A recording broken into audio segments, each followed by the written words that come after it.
დღეს დაემატა თავდასხმა ინციდენტი, არ ვიცი, სხვადასხვაგვარია შეფასებები სალომე ზურაბიშვილზე აეროპორტში გუშინ იგივეს მსხვერპლი იყავით თქვენ. მსხვერპლი არ ყოფილა. ხო, ნუ ობიექტი, კი ბატონო. კი ბატონო, არ იყო სასიამოვნო ნამდვილად. დამეთანხმებით. მოგვიყევით თქვენ რა ჩანდა? ის რაც თქვენ დაინახეთ, შეიძლება ჩვენი აუდიტორიისთვის საინტერესო იყო. ესენი იყვნენ მხოლოდ ქალები, მათი ხმა ისმოდა, პოლიცია სად იყო, საერთოდ ვინმე ჩანდა თუ არა ამ დროს, შეგიძლიათ თუ რაღაც დამატებითი. სინამდვილეში არაფერი საინტერესოა, ეს იყო რა თქმა უნდა ორგანიზებული, წინასწარ მომზადებული, შეთანხმებული, პოლიციას თავის ფუნქცია ჰქონდა, იქ სხვებს თავის რამე შობა აქვს. ეს ჩანდა კარგად. რა თქმა უნდა, ეს ზედაპირზე იყო ყველაფერი. და ეს ყველაფერი ძალიან კარგად ჩანს. მაგრამ მთავარი არის ის, რომ ჩვენ პოლიტიკოსებს მე არ გულისხმობ ახლა ქალბატონ სალომეს. დღეს რაც მოხდა, ეს არის ჩვენი კულტურული იდენტობის ღირსების, საერთოდ ქართველობის შეურაცხყოფა. რომელზეც სხვათა შორის უყვართ ხოლმე აპელირება, რომ რაღაცნაირი ტრადიციული ფასეულობების დედის ტოლა ადამიანს, აი ასეთ რაღაცას უგეგმავ. შენ უნდა გესმოდეს, რომ არასოდეს ცხოვრებაში და შემდგომ კიდე ამაზე ისეთ კომენტარებს აკეთებ, როგორც დღეს ზოგიერთმა უღირსმა კაცსაც ვერ დაუძახებ, ვერ დაარქმევ. რა აი უღირსმა არარაობებმა გააკეთეს. ჩვენ ყველა საქართველოს მოქალაქეებს უნდა გვესმოდეს, რომ ყველაფერთან ერთად ჩვენი ტრადიციები, ჩვენი კულტურული იდენტობა, ჩვენი ქართველობა აი ამ ხალხისგან დასაცავი გვაქვს. თორე ესენი ისეთ რაღაცებს იკადრებენ. აქ არ არის საუბარი უკვე დემოკრატიაზე, ადამიანის უფლებებზე, ქვეყნის საერთაშორისო ორიენტაციაზე. ამაზე კი არ არის საუბარი. საუბარი არის ჩვენს კულტურულ იდენტობაზე. როდესაც აი ეს ხალხი მე არ ვიცი, ამას ეს ყველაფერი ყველანაირი ზღვარს მიღმა. ეხლა რაც შეეხება მეორე ნაწილს. მე მინდა გითხრათ, რომ ჩვენ თითოეული აქტიური საქართველოს მოქალაქე და პოლიტიკოსი მათ შორის. მაშინ როდესაც უმიზეზოდ ახალგაზრდებს, აი ნაღმების უკან დამალული ზოგი პოლიციელი, ზოგი სპორტსმენი, ზოგი რაღაც მის კრიმინალი უმიზეზოდ უბრალოდ აი ესე იტაცებენ, მათ სცემენ, ჟურნალისტებს თავს ესხმიან და შემდეგ უნდა გვესმოდეს, რომ სამწუხაროდ, საუბედუროდ ეს ჩვენი ყოველდღიურობა გახდა. ძალადობა ივანიშვილმა ბიძინამ გახადა არგუმენტი ადამიანებს შორის ურთიერთობაში და უნდა გვესმოდეს, რომ თუ ასე გააგრძელეს, მაშინ მივალთ იქამდე, რომ ჩვენი ოჯახის წევრების ჯანმრთელობა და სიცოცხლე დასაცავი გვექნება და ყველას ეს ეხება თითოეული იმ საქართველოს მოქალაქეს, რომელსაც უბრალოდ განსხვავებული აზრი აქვს. რამე არ შეცვალეთ, დაცვა არ გყავთ, ბატონ გიორგი? როგორც ჩანს, იძულებული ვიქნები, რომ რაღაცნაირად მეც ამაზე ვიზრუნო, მაგრამ მე კიდევ ერთხელ მინდა ხაზგასმით აღვნიშნო. მესმის, არ გიყვართ ხოლმე თქვენ ამბობთ, რომ რაღაცა მე ვერავინ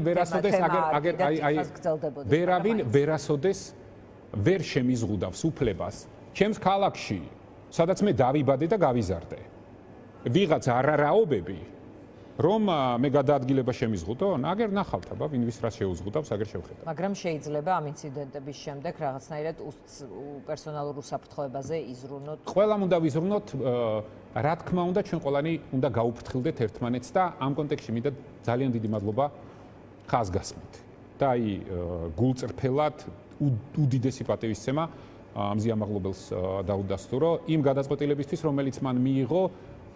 გასაგებია, რომ მან ყველაფერი დაუმტკიცა პირველ რიგში, აი ამ უღირს, არ ვიცი ახლა მას რა დავარქვა, მაგრამ ეს პასუხისმგებლიანი გადაწყვეტილება იყო, ეს იყო თავის თავზე ინდივიდუალურ რაღაც, აი პერსონალურ პირად ბრძოლაზე მაღლა დააყენა საერთო ბრძოლა, რომელშიც ეს ადამიანი ყველანი დაგვაყენა, არ ვამბობ, რომ რაღაცა ვინმეზე მეტად ან ნაკლებად, მაგრამ ყველანი ისე მძიმედ ვიყავით და თქვენც მადლობა იმ პოზიციისთვის, რომელიც სულ მოუწოდებდით მას, რომ ამ ტიპის გადაწყვეტილებაზე ეფიქრა და მიეღო, ყველას თქვათ ბორდინგი არ იყო ამგვარი და ამიტომ კიდევ ერთხელ მადლობა მას.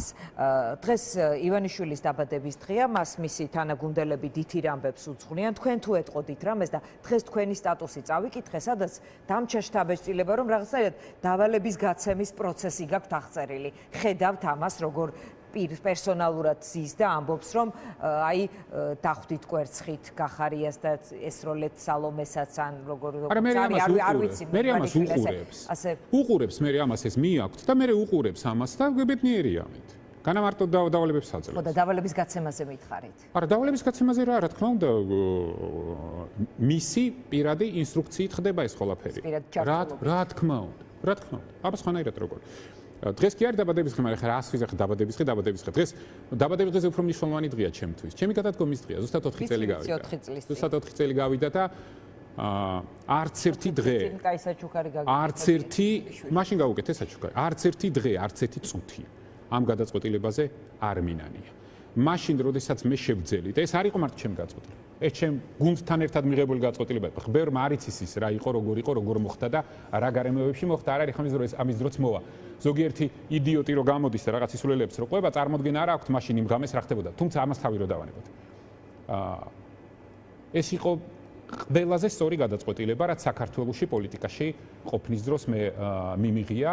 არც ერთი წუთი ამ გადაწყვეტილებას არ ვნანობ და არ გიფიქრიათ რომ დარჩენილიყავი რაღაც უფრო მეტი იქნებ, კარგი გამეკეთებინა იქნებ, აქამდე არ მოსულიყო ეს გუნდი და ასე შემდეგ. იმიტომ რომ ქვეყნის ღალატზე უარის თქმა იყო მაშინ ის გადადგომა, სხვა არაფერი და დარწმუნებული ვიყავი იმაში, სადაც მივიდოდა ეს ყველაფერი და ეს არ ყოფილა რაღაც როგორ გითხრათ ახლა რაღაც ეს იყო აბსოლუტურად გააზრებული გადაწყვეტილება და რა თქმა უნდა პერსონალურად ნათქვამი რომ ამ ქვეყნის ღალატში ჩვენი გზა ერთად ვერ იქნებოდა და ეს ყველაფერი ახლა მოხდა.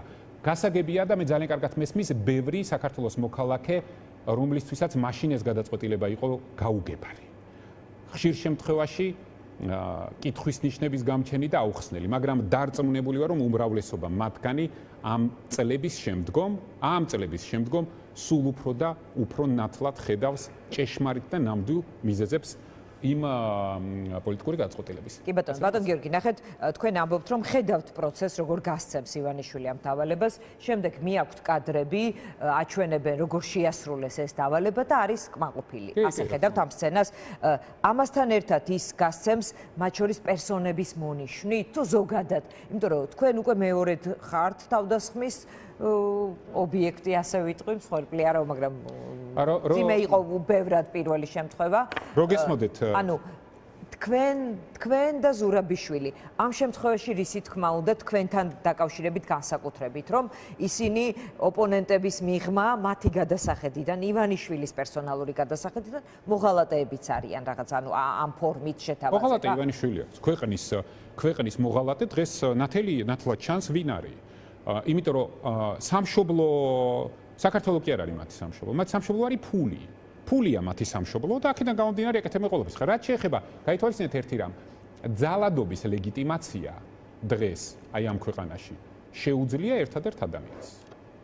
ეს ძალადობის ლეგიტიმაცია მან მოახდინა, როდესაც დაიწყო სასტიკი დარბევა მშვიდობიანი აქციების. რა თქმა უნდა, მაშინ დავალება მარტივი ქონდა გაცემული, რომ თავარი არ მოკლათ, დანარჩენი ყველაფერი შეგიძლიათ. ეს აკონტროლეთ. ეს იყო მისი დავალება. რა თქმა უნდა, მისი დავალება. უყურეთ. ეს იყო მაშინ სისტემური მასობრივი. ამან არ იმუშავა. პირიქით უკური აქცია მოყვა. ამან გამოიწვია ხალხის უფრო გაზვიადება, გაბრაზება, კონსოლიდირება და ეს აქციები კიდევ უფრო მასობრივი გახადა. ამის შემდგომ უკვე ეს დავალება გახდა პერსონალიზირებული, ინდივიდუალური და რა თქმა უნდა.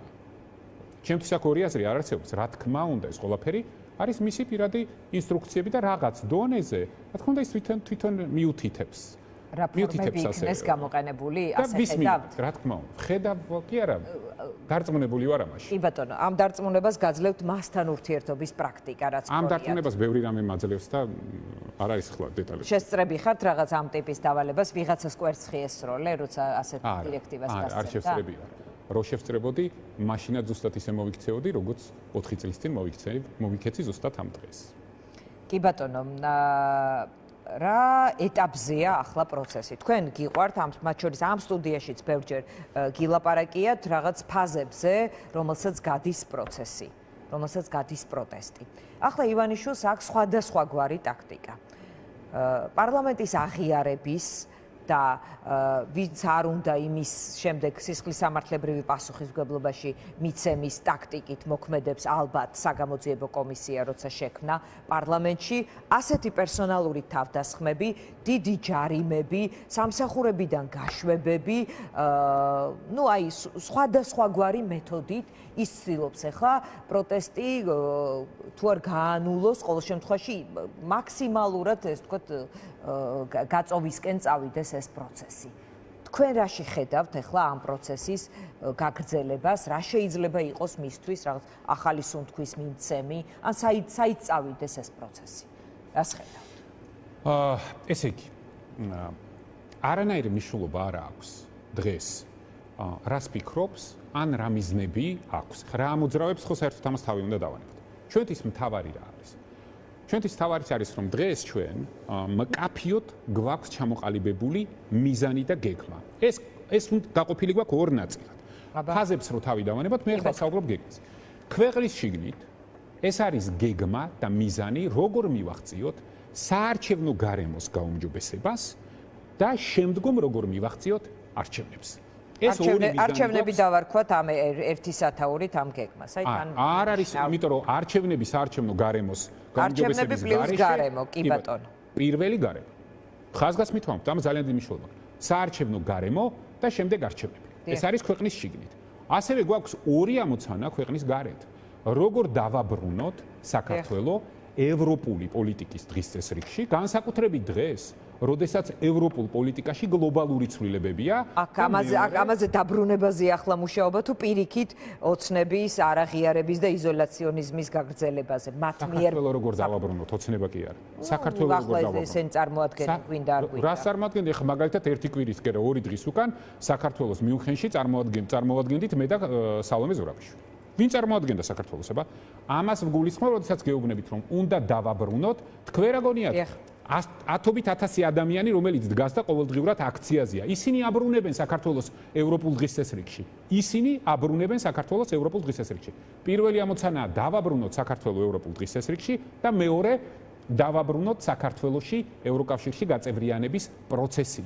ეს ორი ამოცანა გვაქვს ქვეყნის შიგნით, ორი ამოცანა გვაქვს ქვეყნის გარეთ. ხო, მაგრამ პირველზეა მიბმული მეორე. თუ პირველი არ მოხდა, თუ რამე არ შეიცვალა, აქ როგორ შეიძლება ეს მოხდეს? ურთიერთია დიანა მიბმული. თუ საქართველოს ჩვენ პროტესტანტებმა, ჩვენ პოლიტიკოსებმა, სამოქალაქო სექტორმა არ დავაბრუნეთ ევროპული პოლიტიკის დღის წესრიგში, მაშინ აქ ცვლილებები ძალიან გაგვიჭირდება. იმიტომ რომ ჩვენ ამ ხალხის მხარდაჭერა გვჭირდება იმისთვისაც, რომ არჩევნებს მივახცევთ. ამერიკას შეგნებულად არ ახსენებთ ადმინისტრაციის ცვლილებების შემდეგ თუ არც არის ამერიკას დღეს ჩვენთვის. ამერიკას ბევრად უფრო მაღალი რანგის გლობალური გამოწვევები აქვს და დღეს ამ გამოწვევების კონტექსტში არის თუ არა საქართველო? აი ხა მიგეთქვით მარტივად.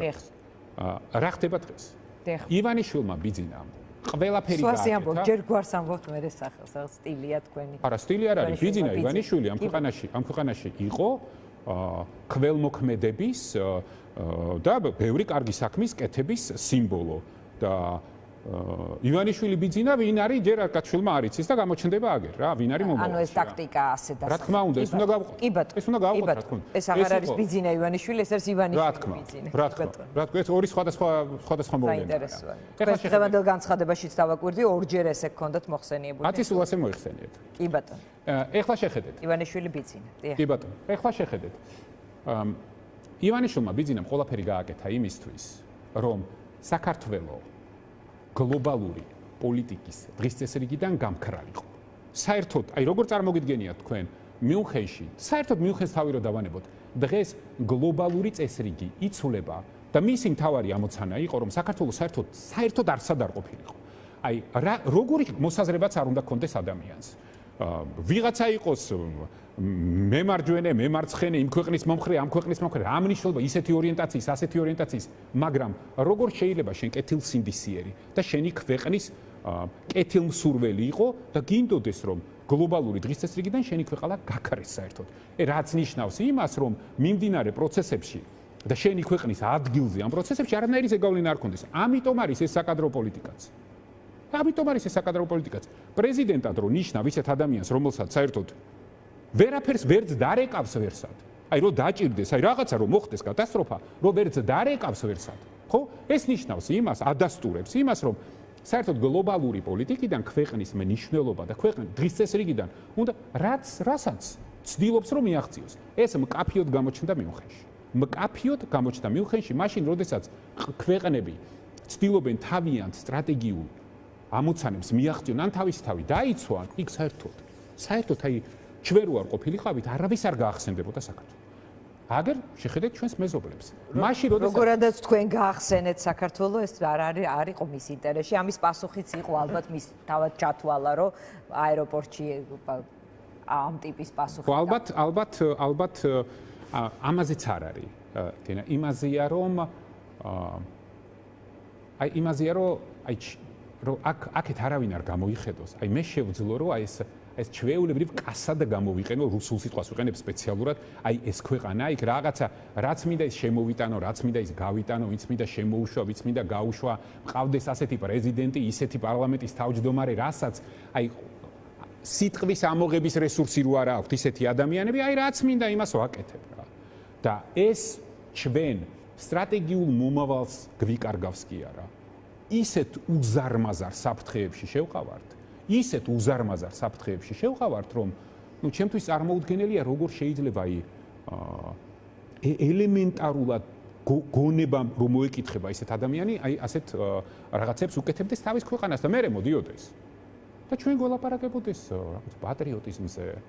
აი ხანდახან არც გველაპარაკება. არა, ხო, არჩევნების წინ ხო გველაპარაკებოდა. არჩევნების წინ ხო არჩევნების წინ ევროპაზე არ გველაპარაკებოდა? მე მიგიყვანთო ევროპაშიო, ხო? ხო გველაპარაკებოდა. ღირსებაზე ხო გველაპარაკებოდა. აი ხა გუში დღესდილით იყო, რაც გააკეთეს ღირსება, ეს არის ღირსების განსახიერება და უღირსობა კიდე რა არის? ძალიან იმდენი აი ეს ყველაფერი რომ მოხდა, მერე თქვეს, ვიღაცა გამოსულა, კითხულობდი და უთქვამს, რომ ჩვენო კაცო, მილიონი მხარდამჭერი ყავსო და იქიდანო ვინ გააკეთა აბა რა ვიცი, თავის მხარდაჭერებს დააბრალის. ის რაც თვითონ გააკეთეს, მერე აიღეს და თავის მხარდამჭერებს დააბრალეს. აი როგორ ვთქვით, ეხლა აქ ღირსება და მორალი არის სადმე? კი ბატონო. გიორგი, თქვენ ახსენეთ კასად უნდა ამ ქვეყნის გამოყენებაო. ხშირად დამისვამს კითხვა ჩემი სტუმრებისთვის, როგორ ფიქრობთ იმ დროს, როდესაც ის მთელი ქონებრივი და ესე ვთქვათ, უძრავ-მოძრავი ქონების, არ ვიცი, და ფინანსური რესურსების ესე ვთქვათ, ქვეყნის შიგნით შემოტანას, გადმოტანას ფიქრობს და ამას აკეთებს კიდეც რამდენიმე ეტაპად, ეს პოლიტიკურ ენაზე როგორ შეიძლება ითარგმნოს. კაცი, რომელსაც ეშინია ან პროტესტი მისთვის დისკომფორტული, ან ფიქრობს, რომ დღეს არის ხვალ არ იქნება, ის ამ ტიპის ესე ვთქვათ, დაბანაკებას თავისი რესურსების მოახდენდა თუ არა ამ ქვეყანაში. არანაირი სხვა რა გზა აქვს. იქ არჩევანი არ რა თქმა უნდა, იქ ეს რესურსები უკვე საფრთხის ქვეშ არის. აქ რაღაცა ხო იცით, ერთი-ორი დღე, ორი თვე გახანგრძლივების რაღაცა რესურსის ჯერა. მარტივია, შეხედეთ. ადამიანი, რომელიც ჩვენ გვარწმუნებდა, აი 2012 წლიდან, რომ ქველმოქმედებაში 3 მილიარდი დახარჯა. რომ კიდე შვეიცარიის ბანკმა ქვეყნისთვის რო იბრძოდა კეთილდღეობისთვის, ამისთვის მილიარდი წაართვა. მე გვითხრა რომ მთელი ჩემი ქონება საქველმოქმედო ფონდს დაუტოვე და 200 მილიონი დავიტოვე მე სახარჯოთ Forbes-ის ხო ყველაზე რეპუტაციული გამოცემის მონაცემებით 2013 წლიდან დღემდე ქონება აქვს გაზრდილი 3 მილიარდით. და თან გვეუბნება რომ ბიზნესი არ აქვს არაფერი. მე ვიგებთ რომ თურმე ჰაიდელბერგი მისია, ეს იმის. ეხლა უყურეთ საბოლოო ჯამში რაც წინ მიდის მის ირგვლივ ეს არის მისი პერსონალური. რა თქმა უნდა, საბოლოო ჯამში გამოდის რომ ბოლო 12 წლის განმავლობაში ადამიანი გამდიდრდა 3 მილიარდით და ჩვენ ყველანი გავღარიბდით. ეს ხო ხალხის ფულია. ეს არის ხალხის ფული და თუ ვინმეს გონია რომ საქართველოში ამხელა ფულის შოვნა შესაძლებელია ლეგალურად, ნუ ამას ყველაფერს მომავალი აჩვენებს. კი ბატონო. ამიტომ ვთქვი მე რომ ეს ყველაზე დიდი საფრთხეა, თქვენ სწორად მიუთითეთ. ამიტომ ჩვენი ამოცანა რაღაც იდეა ფიქსები კი არ არის. ჩვენ ხო იმას ხო არ ვამბობთ რომ ამ ადამიანს ფული არ ქონდა, რა თქმა უნდა ქონდა. და რა თქმა უნდა ყველაზე მდიდარი ქართველი იყო, მაგრამ ის რაც ხალხს მოპარა, რა თქმა უნდა ამაზე პასუხის გაცემა მოუწევს. და მე როდესაც ვამბობ, რომ ყველაფერს გავაკეთებთ იმისთვის, რომ პირველ რიგში დაკარგოს მისთვის ყველასე ძვირფასი ფული და შემდგომ ძალაუფლება, მხოლოდ და მხოლოდ ერთი მიზნით. როგორ უნდა დაკარგოს? არა, რას ქვია გააკულაკებთ? აი არ ვიცი, ტერმინი ვერ მოვიძებნე, როგორ უნდა დაკარგოს? სასამართლოს და საკანონმდებლო ინფრასტრუქტურა ხომ მოყავთ ახლა წესრიგში? ხო, აი ქვეყნის ღალატის ახალ მუხლებს აკეთებენ. ეს ძალიან კარგია. მის წინააღმდეგ გამოიყენებთ ხელისუფლებაში. არა, რატო ახლა როგორ ფიქრობთ ახლა თქვენ თუ ოცნებას აქვს უფლება წინამორბედი, რომლის დანაშაულების გამოძიებასაც მეც ვემხრობი, რატო არ ექნება სხვას უფლება ოცნების დანაშაულები რომ გამოიძიოს? შეგიძლიათ ამაზე ლოგიკური კითხვა ხო არის? არა, კითხეთ უბრალოდ როგორ ტოვებთ მას უფულოდ, იმიტომ რომ ის ვიდრე პოლიტიკაში იყო უკვე ფულით. ვიდრე პოლიტიკაში შემოგვიდა. ამას ვამბობ, არავინ არ იდავება მას იმას რომ იყო, ხო? აი 3 მილიარდი რო იშოვა, რო გამდიდრდა. წყარო ხო უნდა ახსნას, ხო საიდან? კი ბატონო, როგორ ხედავთ ახლა თქვენ თქვით რომ 260 არჩევნების და გარემოს შეცვლა შიგნით და გარედან საქართველოს ევროპული დღის წესრიგში დაბრუნება.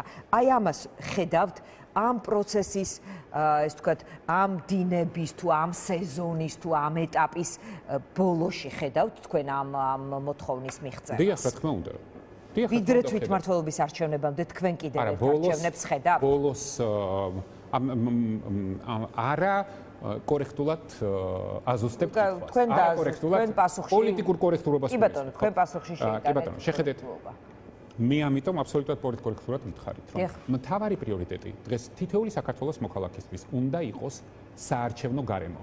იმისთვის, რომ ჩვენ აზრი დაუბრუნოთ ნებისმიერ შემდეგ არჩევნებს. ეს ძალიან მნიშვნელოვანია. საარჩევნო გარემო არის ყველაზე კრიტიკული საკითხი, რომლის მოგვარების გარეშეც საერთოდ ამ ქვეყანაში პოლიტიკურ ცხოვრებას ყველანაირი აზრი ეკარგება. ამიტომ ვისთან უნდა ილაპარაკოთ, სად არის ის ადგილი, სადაც ამისთვის უნდა ილაპარაკოთ? ამისთვის რისთვის? საარჩევნო გარემოს შესაძლებლობა. სად არის ის ადგილი, როდესაც მაგალითად გუშინ ეთერში იჯდა ჩვენი თანაგუნდელი ზვია ძიძიგური, რომელმაც თქვა, რომ ოპოზიციამ 850,000 ხმა მიიღო და ოცნებაში ატყდა ჟრიამული, არჩევნები აღიარესო. აი აქ არის და ჩვენ თუ გონია, რომ კვერცხები, რომლებიც დღეს თავი მოაქვთ რა, კვერცხების მტყორცნელი კვერცხები, რომ რაღაცას გონიათ, რომ ვიღაცას და რაღაცას აკონტროლებენ, ისინი ვერაფერს ვერ აკონტროლებენ. მათ ეს სიძლიერე, რომელიც იმალება ნიღბების უკან და აი ხა როგორ ყველაზე მე არ ვიცი ხა ყველაფერი მაშინ ვცდილობდი, აი გუშინ იყო ხო, რომ სახეზე უბრალოდ არ დამტყობოდა ის სიბრაზე, როდესაც ბავშვები, ახალგაზრდა გოგოები. ესე იგი, როგორ შეიძლება ხელისუფლება, რომელიც ქალებს ეფარება, ყველას ბავშვებს ხო ამოეფარა?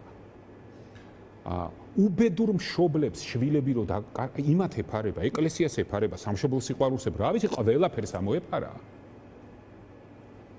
რა თქმა უნდა, ყველას უნდა გვესმოდეს, რომ აი ეს რაღაც ფეხების ბაკუნი, რო გამავლენ, რომ აი ჩვენ მილიონი ეს ყველაფერი იმდენად ილუზორულია. ერთ ჩვენიერ დღეს. ოღონდ ჩვენ უნდა ვიყოთ თანმიმდევრულები და მტკიცეები. აი როგორც მზია ამაღლობელი იყო, ერთ ჩვენიერ დღეს, აი ეს სიბნელე დარწმუნებული ვარ და მე ამ ჩვენიერ დღეს მომავალს იმას გეგმა, რომელზეც მე გითხარით, ამის კომპლექსურობას აქვს ძალიან დიდი მნიშვნელობა, იმიტომ რომ ეს ძალიან მნიშვნელოვანია. პროტესტი, რომელიც დღეს ყოველდღიურად არის, საქართველოს ინარჩუნებს საერთაშორისო ევროპულ პოლიტიკაში. შენარჩუნება აქ ევროპულ პოლიტიკაში ჩვენ გვაძლევს იმის შესაძლებლობას, რომ ერთობლივად ვიმოქმედოთ იმაზე, რაც დღეს ოცნებას ყველაზე უფრო ჭირდება, ლეგიტიმაცია, რომელიც არ აქვს და ვერც უნდა მიიღოს და ამის მიღწევა არის კომპლექსური. ჩვენ უნდა ვიმუშაოთ აქ შვიდობიანი პროტესტის საშუალებით და უნდა ვიმუშაოთ გარეთ და ამას ვაკეთებთ. კი ბატონო, თქვენი მანდატების თემა არის განხილვის თემა ოპოზიციის შიგნით, მას შემდეგ რაც ჩაუხსნეს ყველა სხვა დანარჩენს, მათი მოთხოვნის საფუძველზე აქვე დავამატებ და შემდეგ ეს ევროპარლამენტის რეზოლუციაშიც მოხვდა სხვათა შორის ეს გადაწყვეტილება. თქვენი მანდატების თემა იქნა განხილვის საგანი, თქვა სხვა პოლიტიკური პარტიები მოგიწოდებენ, რომ ამ პარლამენტში დარჩენა, თუნდაც არ შესვლა, მაგრამ უფლებამოს მანდატების ქონით და უფლებამოსილების ფარგლებში ხართ მაინც ამ პარლამენტის, ეს არის რაღაც რუსული საქმის კეთება ივანიშვილთან ერთად. რას აპირებთ თქვენ ამ მიმართულებით? არ გავაკეთებ კომენტარს იმ ხალხზე, რომელიც აი საერთოდ არაფრის გამო რაღაც ილუზორულ არ მქონს საკითხებს, რომ აი გამოიგონებენ ხოლმე, არ ვაკეთებ ამაზე კომენტარს. რაც შეეხება მანდატების საკითხს, მე კიდევ ერთხელ გავიმეორებ. ბევრჯერ მithქვამს, რომ ამ პარლამენტს ჩვენი ლეგიტიმაცია არ აქვს და არ ექნება. დანარჩენი ყველაფერი ჩვენი შიდა საკითხია.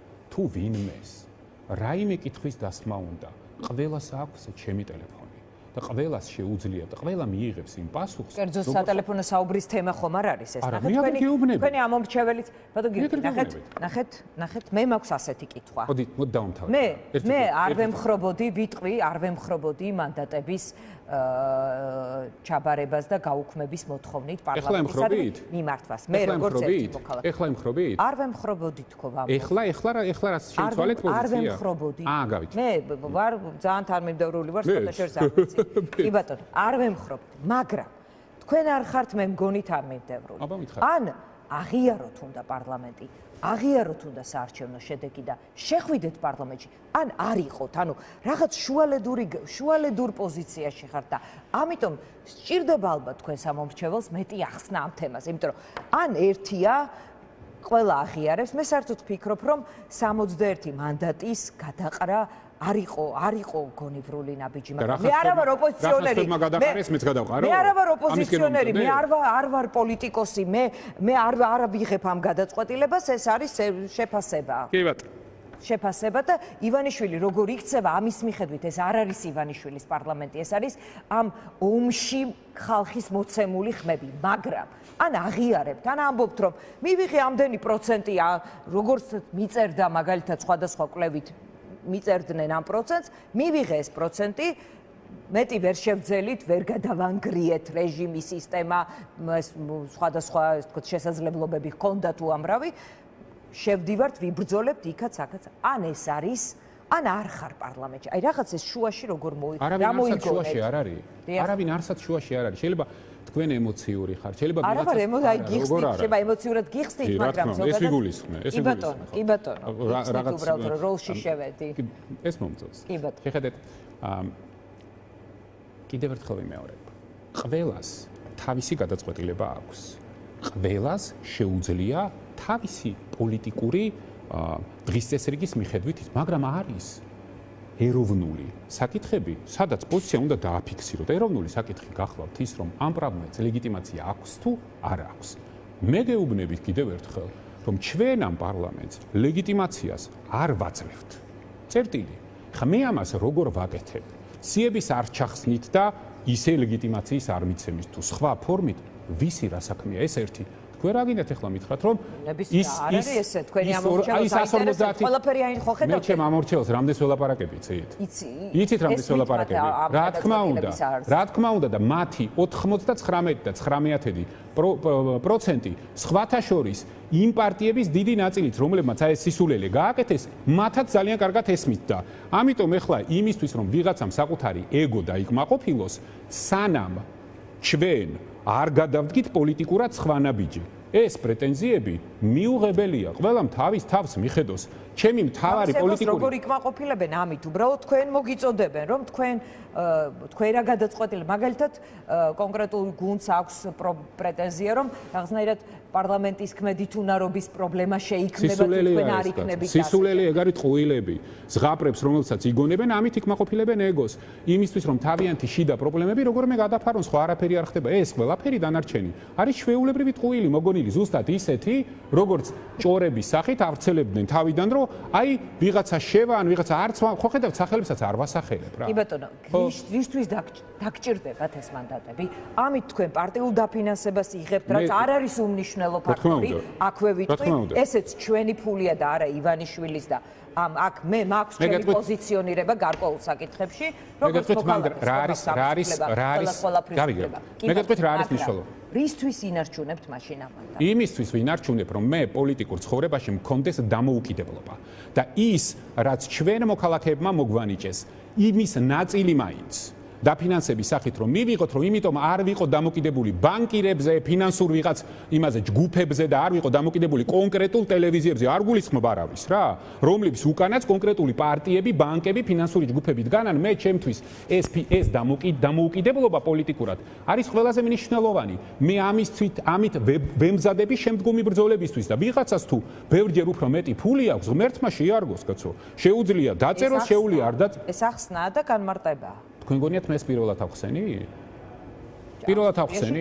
ეხლა თქვენ როგორ ფიქრობთ, იმიტომ რომ ვიღაცის ეგო დაკმაყოფილდეს, ყველა სტუდიაში უნდა ვიარო და ერთ და იგივე. ვიღაცის ეგო რა შუაშია? იმიტომ რომ ჩემ მომრჩეველს არ აქვს. ეგოზე ხომ არ არის მხოლოდ. მე მაქვს კითხვა, მე ერთ კონკრეტულად. დაკმაყოფილდი? კი ბატონო. ეს ჩემთვის გასაგებია. შევცვალეთ თემამაში. ეს არის ეხლა სად ხართ თქვენ პარტიები, არის თუ არა რამე ფორმატი, სადაც ხართ ერთიანად, იმიტომ რომ თუ ლაპარაკია რომ ივანიშვილმა ბიძინამ წაგართვათ არჩევნები, რომ რეალურად თქვენ ხართ 4 ბარიერგადალახული გამარჯვებული პარტია. რატო იქ სხვა პარტიებიც არის? პარტიას ერთმანეთთან უნდა კონდეს გარკვეული კომუნიკაცია, არ ვიცი, თქვენ ერთობას უნდა ვხედავდეთ, იმიტომ რომ თუ ეს ერთობა არ არის, მაშინ არანაირი გამარჯვებული ოპოზიციური კოალიცია არ არსებობს. მოემოცული ვარ რა პრობლემაა. შეხედეთ, მე ამიტომ მინდა, არ მინდოდა, მაგრამ გადავალთ. თქვენც ხართ ემოციური. მე მოგწონს, კარგად გამოგდის. შეხედეთ, რომ გესმოდეთ. საერთოდ ოპერატიულ დონეზე თანამშრომლობის არანაირი პრობლემაა. ეს დღესაც მაგალითად ქალბატონ სალომესთან პარტიები ჩვენი მხრიდან იყო ტატა ხვედელინი, შეხვდნენ. მაგრამ ზოგიერთ ლიდერს აი რაღაცა აწუხებს და ეხლა იმიტომ რომ კიდევ ერთხელ გეუბნებით რომ არანაირი პრობლემა აი ამ თანამშრომლობის არ არსებობს. ზოგიერთი ადამიანი მე არ მომწონს. ჩემს ამორჩეველსაც არ მოწონს.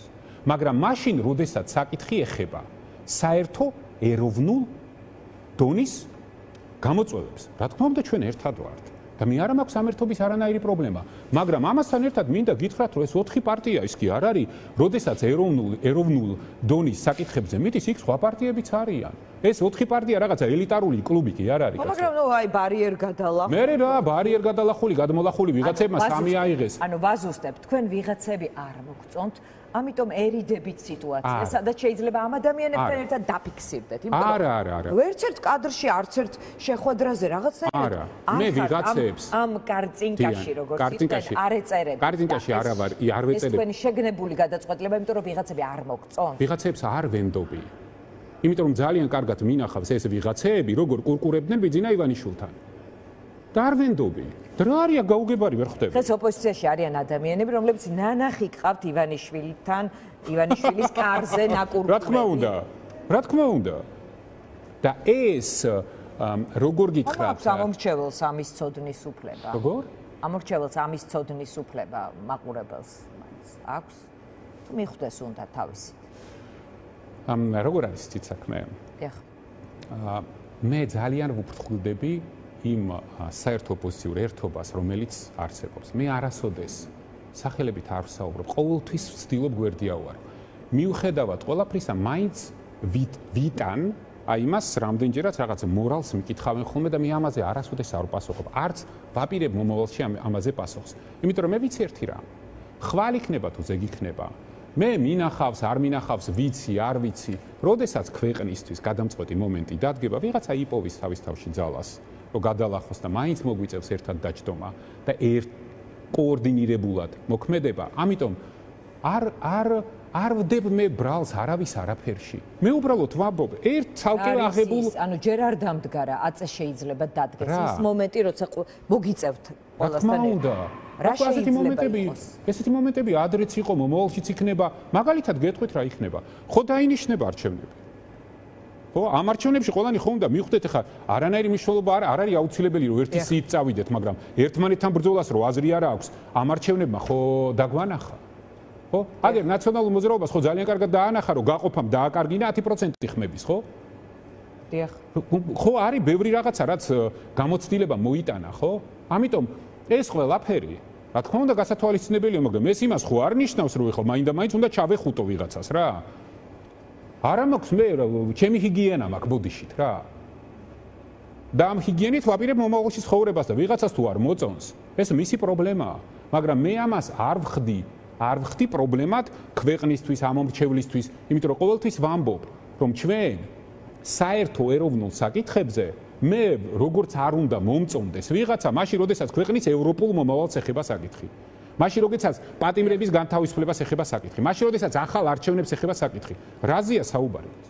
აქ არანაირი წინააღმდეგობა არ არსებობს. მიუხედავად იმისა, რომ 1000 ტყუილებით თავს დაგვესხმებიან, ვიტან? ჩათვალეთ ხელკანიანი ვარ, ვიტან? და არ უპასუხო. რომელი იყო ტყუილი რა, სად დაგესხეს? მაგალითად ტყუილები იყო კაცო რო თქვეს, რომ ისო რა ქვია კაცო, არ მინდა ხე ისეთ ტყუილების მოტანა, რომელიც ყველასთვის ცნობილია, რომ არალეგიტიმური გახდებაო პარლამენტიო თუ ყველამ დატოვაო თუ მანდატებზე უარი თქვაო გახარიას გუნდმაწყო. ტყუილია. მეორე კითხვა იყო, მე მგონი თქვენს ეთერში იყო კითხვა, რომ ის არ გახარიას გუნდმაც მანდატები რო დატოვოს, რა ოცნება ხვალე არჩევნებს დანიშნავს? არა, რა თქმა უნდა, ესეც ტყუილია.